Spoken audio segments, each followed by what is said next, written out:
What is up, everybody? It is Alec here, back with another video, and in today's video we have figured out how to do the slimes and keep them. So I'm showing you a quick clip here at the end just to prove the total kill count. You're going to be able to see, but basically there is a way to keep the slime. So huge shout out to TazMD, who went ahead and showed me Nacili's stream the other day in a VOD, because they were kind of, I guess Nacili kind of figured it out, and then he was watching it and he thinks that it worked. And so what I did was I went in and I watched some of the footage that he was having and was trying to figure out exactly what was causing them to stay. And I think I finally figured it out. And so now we have a path down that we can do. We were doing a bunch of testing of which aspects of the path really make a difference. And so I think it's as optimized as possible, but definitely potential to still be optimized further. But you can see here that we have 191 kills. I think there might have been 2 critters before, but we have 34 boars, 19 noxious slimes. We have a ton of mobs, and it's not that big of a change at all. You can see at the top that the total session time was actually only 13 minutes, so it's pretty much just like a standard run. Overall, though, the XP is 27,000 per run for one of my group members, with 4 people in the group that we were having.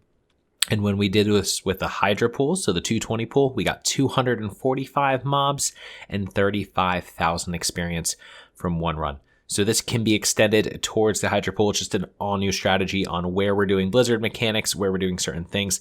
I did it live on Twitch to try to teach some people in advance. So definitely check out the Twitch if you guys are looking for things like this. And if you guys want to ask me any questions at all, it'll be linked down below. But otherwise, let's jump in and show this new strategy that I think is going to be completely game-changing because of the new amount of experience people are going to be able to get. All right, so we are going to show the strategy where we can get 177 to 188 kills every single time. So the way that we're going to do this is we're going to be focusing on new techniques to basically keep all of the slimes, all the boars, and we should be able to keep about 30 boars per run and 14 slimes per run, which is pretty much all of them. This results in your boosties getting approximately 27,000 experience per run just with the normal strategy, which means that they can far exceed 100k an hour, which is just incredible. So this is going to be amazing. Let's show you guys how to do it. So I'm going to change up the strategy a little bit from what I've done online. I'm going to point out those little bit of the differences, and we're going to walk through them. Also going to show how we do it as a gnome, because a lot of people are curious. So you open up the same exact way, but we are going to change around our intro a little bit. And so when I was coaching somebody, they actually started using this strategy, and I was like, oh, that's an interesting way to do it. And I actually really like it. And so this strategy that I'm using is a strategy I actually got from them for this first part. So what we do is we come around here, we blink, we don't actually nova any of these mobs. And what we do is that we rank 1 fire blast this guy, and we actually drag him over to the left group. Now with this left group, we're going to pop, did I start my Audacity? I did.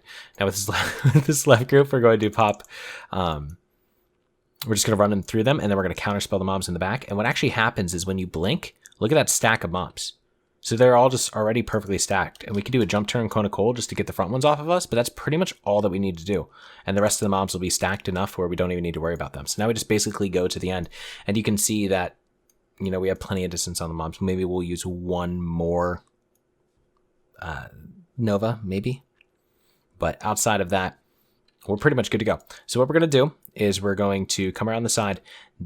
The main changes is going to be the activity that we're trying to keep with the actual mobs themselves. We don't need any new consumables. You still need the minor run speed on boots. Definitely recommend a couple nature resist rings, glowing brightwood staff if you can get it. But you don't need anything really new or anything crazy, at least. However, what you do need to do is be cognizant about where mobs are going to be at certain times, and always keep interacting with the mobs. It's very odd, but I think the issue with the slimes themselves is that we aren't interacting with mobs that are on their same like friend table. By the way, this is an easy way for gnomes to circumvent the swimming in the water. You go around the left side, you block, and then after you come out of block, you nova, and you're good to go. I got 2 resist, which is wild. Typically doesn't happen, but sometimes that can happen. But the issue that I saw before was I think we were just running too long without doing anything. And what ended up happening is that the slimes were resetting. So that's where we're trying to fix. And so the way that we're going to fix that is by constantly interacting with mobs and getting to certain locations quicker at the same time. So we're going to do the same exact pool here with the opener. We have the boars coming in the back. We grab these cavern lurkers and these slimes, and we're going to be frostbolting this guy. But because we're on a gnome, what we're actually going to do is we're going to blink across this kind of pathway down in the water. This is an entire swim zone. If you run through there, you're swimming. So by blinking through there, we're able just to blink through and not need to worry about swimming.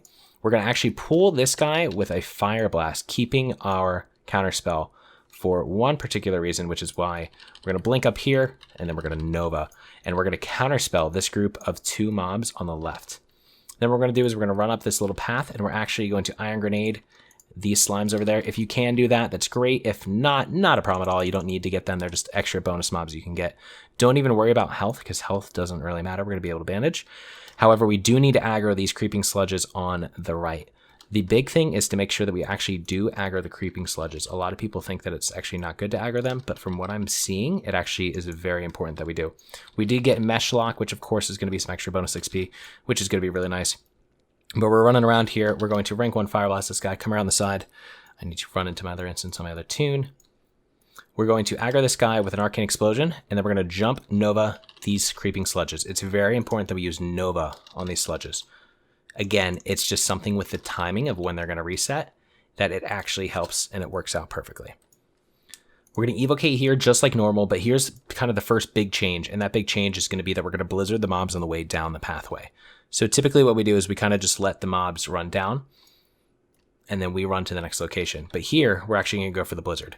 And so we're going to go for the blizzard. We're going to make sure that we slow them all. Obviously, I have 5-piece T2, so I'm able to slow them a bit easier, but if you don't, that's perfectly fine. Then you're going to frostbolt this mob right here, and this mob is going to chain through these mobs, which is going to allow them to pool. But something about that blizzard, something about that interaction with the slimes is helping. That's the first big thing that helps. There's three more really huge things that helped us. We're going to come into the side room just like normal. We're going to frostbolt. I'm going to fire blast and counterspell actually. So for fire blast, the left group, counterspell the far group, and that aggro's up on the mobs. We can see that they're pretty much right on our tail, so we're going to go ahead and fire blast this guy, and then we're actually going to blink across. This causes all the mobs to make a V pattern formation, and so you can see that the mobs that were close to us before take a straight over path, while the mobs in the back then also take a straight over path, but that actually gets them closer. We're going to jump down here. Again, don't even worry about health. And then we're actually going to go for a rank 1 blizzard on this route. So that was one of the original strategies that we had, but we kind of took it out. And the reason that we took it out was because we thought that, going in a wide route was better. But what actually happens is that we're not interacting with the mobs. We're then going to aggro this tangler. We're going to aggro these other 2 tanglers and group them up. And we're going to run them up to these mobs right here. And we're going to go for a jump nova when we're close to all of them, novaing those mobs. It's okay if some resist, not a problem at all. If they hit you, that's perfectly fine. They're just going to get slowed a little bit. So this tangler, for example, is going to hit me, but then he's going to get slowed, and it's perfectly fine. We are going to rebuff our shields. We're going to come up here, and we're going to aggro these satyrs. Now, typically, what we do is we rank 1 blizzard these satyrs. However, we are no longer going for that rank 1 blizzard. Instead, we're blinking over the path while the mobs are right below us, so make sure you blink appropriately there, so you're not potentially walking over that path where they can uppercut you from the bottom. Blink over and just keep on running. We're going to run up this side route and face pool these poison sprites and corruptors, and what actually happens is that the mobs that are in the front run up on the path, and then they have to run back down to go back into the rest of the group. Oh gosh, stay back, Ragel. I really hope he doesn't aggro. He's level 51, so he shouldn't. So we rank 1 blizzard here just like we normally would. But the next big change that we're going to do is when we jump down here. So typically we jump down here, we immediately bolt to the side room on the left. But we already got those mobs in the side room on the left, so we don't need to do that anymore. So what we actually do is we kind of just hang out here in the middle. And we hang out there for at least 3 seconds to 5 seconds. Basically, when we start seeing mobs up above, like where they would impact us if we were to run up through the bottom, that's when we run through the bottom, and we can start going to the other side. From here, we go straight over to this left mob, because there's 1 mob left in this left room that we didn't pick, and that is right here. So we grab this guy, step to the left so we can see where the mobs are coming, and so we can also be in line of sight of them, and then go for the bandage, and this way we can get the bandage on up. Now, if we didn't need to bandage as much, what we would do is we would go for the blizzard just to try to slow them down and let them stack a little bit, but it's perfectly fine either way. We then rank 1 fire blast that mob, and now we're running all the way over to this pack. Now, the reason we want to go all the way over this pack is that we're going to cause another wide route with unintentionally, well, technically intentionally now, but not much of a difference. But what actually happened was that the mobs that were in the front are going to cut left, cut right, make a V formation, and that wide route happens again, and we're able to stack up the mobs even more. Now here, obviously this guy just does not want to get slowed, but we're going to go over to the left side, and we're actually going to do a reverse wide route. And so typically we come through here, and we blink across. Here, we're going to run across instead of blinking. Once they get close, we're going to blink back across, and this is going to cause that wide route again. So you can see V formation coming in again, which makes them perfectly stacked. But we haven't interacted with the mobs in a long time. And the reason we haven't interacted with the mobs in a long time is because there hasn't been anything to do. However, although they're in a perfect stack right now and we probably don't need to blizzard, we're still going to blizzard on this corner. So you can see that they're pretty much in a perfect stack, and in theory we wouldn't need to blizzard, but we're still going to, just that we're constantly interacting with them. But we then can counterspell that mob in the corner there. We can run up here. You can aggro this mob with a fire blast, with an arcane explosion, whatever you want to do. Doesn't really matter. We're going to aggro these two mobs over here, and then we're going to run over to the side. Now, typically I would Nova these mobs, but here instead, I'm actually just going to go for a Cone of Cold. That's going to help with the stack when we go back down. I'm going to aggro up these two guys with that and blink across. And now we're going to let them get kind of close here to let the slow fall off, and then we jump down. So now we're jumping down. They're going to be padding back. We can bandage up if you want to, and you'll be good to go. But you can see that they're decently stacked, and we can see that there's at least a large majority of mobs, and we can kind of see some of the slimes in the back there a little bit. Now here we're only going to blizzard the front half. So pick a point which is pretty much like cutting in half of the mobs and stop. Now the reason we're doing that is because the mobs in the back, if we were to slow them, are going to be still running slow, while the mobs in the front eventually are going to get out of the slow and then are going to run past or blizzard. And so there's still going to be a separation. But if you stop it halfway through, the mobs in the front get slowed a little bit, while the mobs in the back catch up. Mobs in the front release the slow, mobs in the back are caught up, and they're more stacked than before. Here you can see that we're pretty far ahead of them though, so I decided to wait a little bit just for them to get there. That's perfectly fine to wait before moving. We wait there, let them come across, and then we blink. And now they're pretty much in a perfect stack. You can't get much more tight of a stack than that. And so here we're just going to jump off and not blizzard on the route this time. But we can see that we have a ton of mobs behind us. Make sure that we turn on /KTI. Thank you, Limitless. I really appreciate it. We're going to turn on /KTI right here.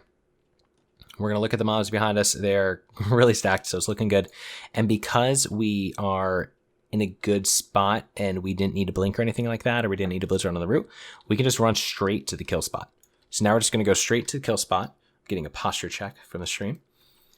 Posture check right now. All right. Run straight to the kill spot and get ready for the actual kill itself. So here we're going to go right behind the left totem. I'm a gnome, so I got to make sure that I stand up high enough, far enough, and pop our blizzard right on the corner. Some of the mobs are going to bow out to try to hit us, but they aren't going to be able to hit us because we're far enough back. But you can see that they all stack on the middle. Now we do have one front runner, so the placement of the blizzard is important. You place it with the middle of the blizzard right on the front mob. The back mobs will then follow in, and it'll actually automatically tighten up the mobs. After the second blizzard, you step to the left to force the sprites up. Again, put the blizzard right on the front mob. The back mobs run forward. After this third blizzard, we run right down to the totem, and we immediately go back into blizzarding on the mobs on the way down. And you can see again, they're running back down. So when you're actually in this blizzard rotation deciding when to turn around, it's not the front mob that is important. It's the back mob. You need this back mob to get hit by the blizzard, because when you jump back up, the first mob coming up is going to be that previous back mob, which is now, of course, your front mob. And so here we can make sure that we get the back mob kind of stuck. And look at this kill count, guys. 191 mobs, 34 deep borers, 19 noxious slimes. This XP, I mean, Rhaegal is level 51, so he's not going to get a ton of XP because he's so high of a level that, you know, our average level right now is like 55.5. So he's not going to get a ton of XP. But if he was level like 30 or 40, he got 18k XP at his level. Like, that's insane. That's absolutely insane. He should get 13 to 14k with our standard pool. This is insane.